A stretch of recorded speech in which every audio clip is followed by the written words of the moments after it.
नमस्कार प्यारे विद्यार्थियों, आप सभी 10वीं क्लास के छात्र छात्राएं ध्यान दें कि हम पढ़ रहे हैं ऋतु वर्णन जो सेनापति जी। और एक बात मैं बता दूं, आप इसे प्रसंग बार बार डाल सकते हैं कि सेनापति जी हैं रीतिबद्ध। एक होता है रीति मुक्त, एक सिद्ध, इसे कहेंगे रीतिबद्ध। तो ध्यान रखें कि सेनापति जी जो प्रकृति प्रेमी कवि हैं, उनमें रीतिबद्ध कवियों में सबसे अग्रणी है ये। तो रीतिबद्ध कवि हैं कौन? सेनापति जी। और ऋतु वर्णन किया है। तो इसका एक प्रसंग ले ले पहले तो हम कि प्रस्तुत अवतरण प्रसिद्ध रीतिबद्ध कवि सेनापति जी द्वारा रचित ऋतुवर्णन कविता से अवतरित है, जिसमें, और ये लास्ट वाला पद इसमें बताएंगे, इसमें उन्होंने शीत ऋतु का अतिशयोक्तिपूर्ण वर्णन यहाँ पे अवतरित किया है। ठीक है, ये प्रसंग में अपना आ जाएगा और विशेष की अपन बाद में बात करेंगे। तो अब मैं ले चलता हूँ आपको कि नंबर 4 का, और इस पाठ का अंतिम ये हमारा पद रहेगा, कविता रहेगा ये। ठीक है, तो ये जो कविता हमारा है, इसमें देखिए आप सबसे बात करें कि शीत को प्रबल सेनापति कोपी चढ़ियो दल। तो शीत को प्रबल, अब यहाँ पे ध्यान दें, शीत का मतलब है शीत ऋतु से। ठीक है, तो शीत ऋतु का जो प्रबल का मतलब बहुत अधिक बल वाला सेनापति। तो सेनापति हम पहले बात कर चुके हैं, सेनापति जो कवि के रूप में है, लेकिन ये बात करें कि जो शीत ऋतु होती है उसका जो सेनापति, शीत ऋतु को लेकर चलने वाला सेनापति जो होता है, जैसे सम्राट जो होता है, उस सेनापति ने क्या कि प्रबलता के साथ में, बहुत अधिक बल के साथ में, कोपी का मतलब होता है क्रोध, गुस्सा, तो कोपी चढ़ियो दल अर्थात शीत ऋतु के ऊपर बात करें, शीत ऋतु का जो सेनापति है वो क्या कर रहा है संसार के ऊपर, इस संसार पे शीत ऋतु का सेनापति है बहुत अधिक क्रोधित होकर, गुस्से में होकर के और बल के साथ में इस पे चढ़ाई कर रहा है, अर्थात युद्ध के लिए तैयार है। कौन? शीत ऋतु। सीधे शब्दों में कहें कि जो शीत ऋतु होती है उसका बहुत अधिक अतिशयोक्तिपूर्ण वर्णन यहाँ पे सेनापति जी करने वाले हैं। वो कहते हैं कि जब शीत ऋतु का समय आता है, वो आती है प्राकृतिक नियम के अनुसार, तो बहुत भयंकर रूप से है वो ठंड बढ़ जाती है। तो शीत ऋतु का जो सेनापति है वो संसार पर भयंकर बल के साथ में क्रुद्ध होकर चढ़ाई कर रहा है। ठीक है, अब आगे बढ़ते हैं। निबल अनल। अब देखिए शीत ऋतु के आने पर क्या क्या जो है वो निबल हो जाते हैं। निबल का मतलब जैसे बल, जैसे निबल बिना बल के, कौन? अनल। अनल और अनिल दो शब्द हैं, एक तो मेरे नाम से वाक्य में आप ध्यान रखें। तो अनिल का मतलब तो हवा होती है, और अनल जिसमें चोटी की मात्रा हटा दी तो क्या हो गया? अनल। और अनल क्या होती है? आग होती है। ठीक है, तो ध्यान रखें, आप अपना जो होमवर्क है उस समय से करते रहें, चेक कराते रहे, पूछते रहे, नहीं तो आप जानते हो कि अनल आग होती है और अनिल हवा होती है। बात कर रहे हैं कि निबल, तो इसमें क्या है कि कुछ है जो बिना बल के हो गए हैं, क्या बिना बल के हो गए हैं? अनल, आग। तो सेनापति जी कह रहे हैं कि जब शीत ऋतु का सेनापति गुस्से के साथ में, क्रोध के साथ में संसार पर चढ़ाई कर रहा है और सामने जो भी आ रहा है उसको शीत ऋतु से ही वो डरा रहा है, तो ऐसे भी क्या है कि जो आग होती है, आग बहुत शक्तिशाली बताई जाती है, लेकिन यहाँ पर क्या हो गया कि जो आग है वो भी क्या हो गई है? बिना बल की हो गया। तो शीत ऋतु में आग भी कमजोर पड़ जाती है, ये बात ध्यान रखने वाली है। गयो सूर्य, तो ध्यान रखना, गयो नहीं चला गया। सूर्य का मतलब, सूर्य की बात करें, सूर्य का जो प्रकाश है वो भी धीमा हो जाता है, बहुत कम दिखाई देता है। ठीक है, जब भी आता है तो अच्छा करता है, लेकिन वो नहीं रहता है तो वो हमारे लिए बहुत एक नुकसान हुआ तो होती है। शेराय, शेराय का मतलब ठंडा करना, अर्थात सूर्य है वो भी ठंडा पड़ गया है। अब यहाँ देखने वाली बात ये है कि शीत ऋतु एक सेनापति के रूप में प्रबलता के साथ में, क्रोध के साथ में संसार पर चढ़ाई कर रही है, और ऐसे में उसके जो भी सामने आने वाले शत्रु हैं, दुश्मन जो भी हैं, वो ठंडे पड़ जाएंगे। यहाँ पर देखिए अतिशयोक्ति हो रही है कि शीत ऋतु, सर्दियों में क्या होती है कि आग भी कमजोर पड़ जाती है। किसकी अपेक्षा? भाई शीत की अपेक्षा। और जो सूर्य की बात करें वो भी हमें क्या है कि बिल्कुल कम दिखाई देता है, ठंडा रहता है, उसमें बिल्कुल ठंडा सा पड़ जाता है, शेर ठंडा कर देता है। हिम के समीर, अब बात करें हिम क्या होती है? बर्फ के समीर। और जो बात करें कि हवा जो चल रही है, समीर जो हवा, हिम यानी कि बर्फ की बात करें तो बर्फीली हवाएं चलती है, ठंडी ठंडी भयंकर हवाएं चलती हैं।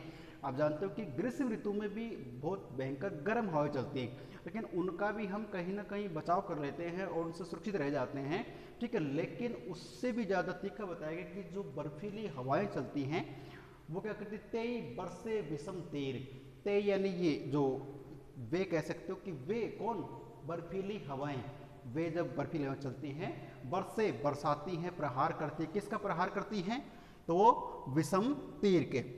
मतलब बहुत भयंकर से ऐसा लगता है कि जैसे चारों तरफ से भयंकर तीरों की बरसात हम पे हो रही हो, और जिस तरह से तीर चुभता है शरीर में, गड़ जाता है, दर्द होता है, उसी प्रकार से बर्फीली हवाओं का चुभन जो है हमें ऐसा एहसास दिलाता है।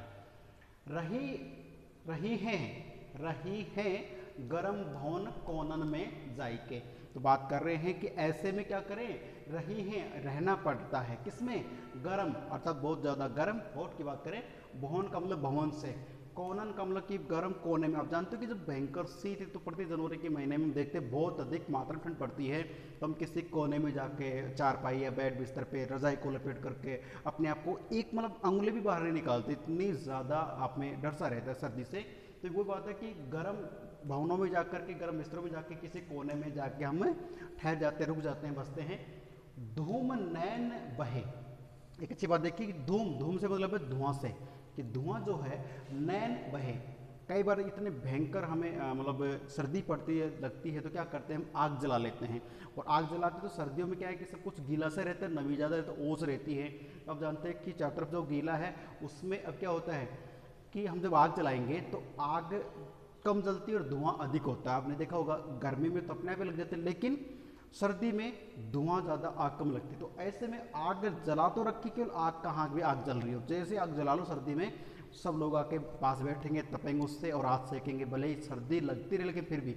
अब उस धुआं से क्या हो रहा है, धूम नैन बहे, कि जो धुआं है उससे आंखों से आंसू निकल रहे हैं, उससे पीड़ा हो रही है, फिर भी लोग आगे पर गिरे रहे।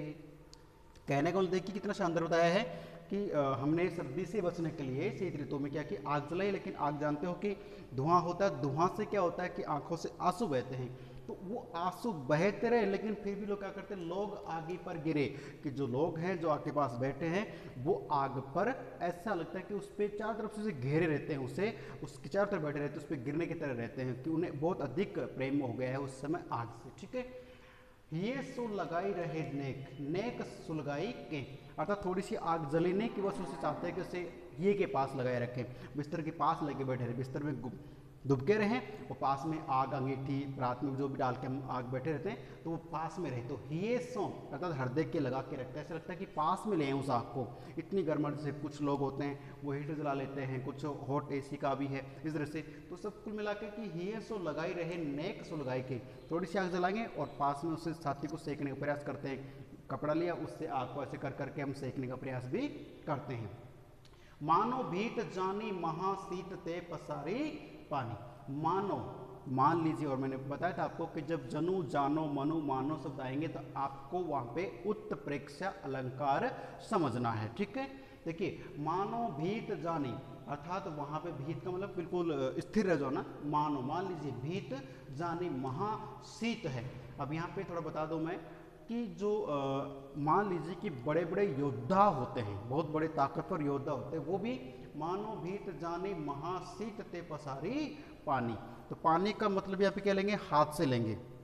ठीक है, तो बड़े बड़े योद्धा भी इस शीत ऋतु का जो सेनापति है, शीत जो है ऋतु उसका जो सेनापति जब वो आता है तो महान योद्धा भी उसके सामने हाथ पसार देते हैं, हार जाते हैं। तो क्या करते हैं, मानो भीत जानी महाशीत ते पसारी पानी, अर्थात जो बहुत बड़े योद्धा वो भी क्या करते हैं, आग जैसे जलाएंगे तो उसके पास में हाथ पसार के उससे हाथ सेकते हैं।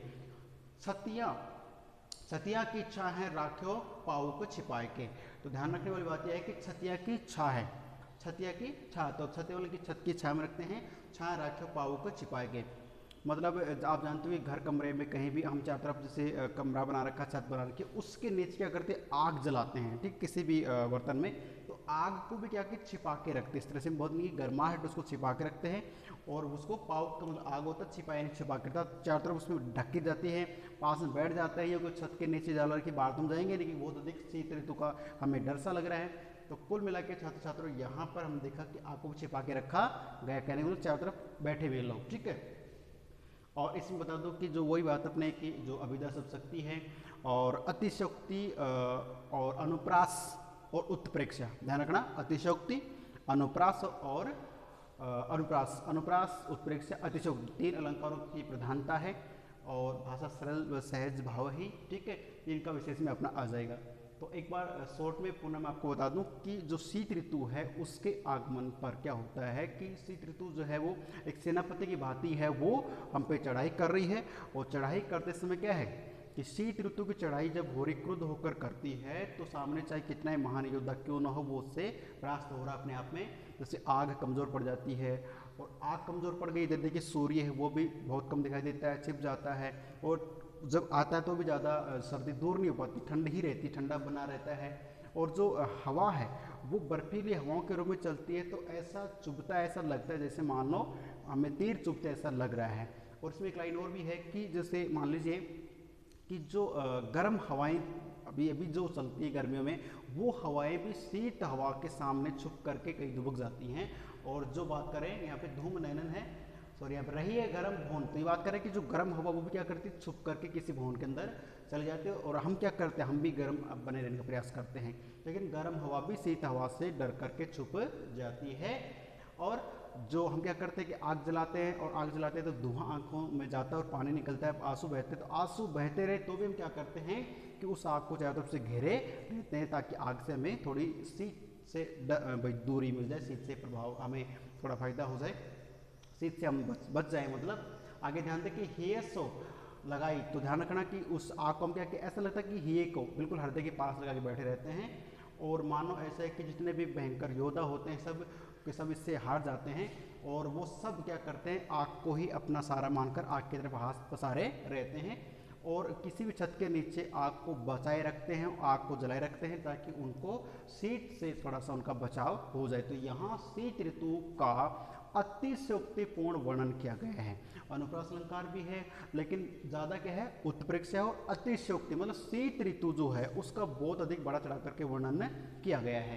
तो मैंने आपको प्रसंग शुरू में बता दिया था, और अब ये हम बता चुका हूँ आपको विशेष में कि अभिधा सब शक्ति है, और अतिशयोक्ति, अनुप्रास, उत्प्रेक्षा अलंकार है, भाषा सरल व सहज है। तो इसी के साथ में अपना नंबर जो 3 है इसका पाठ पूरा होता है। तो प्यारे छात्र छात्राओं, ये वीडियो आप बार बार देखें और इसे नोट कर लें, लिख लें, याद कर लें, ठीक है। तो मिलते हैं फिर अगली क्लास में। धन्यवाद। जय हिंद, जय भारत।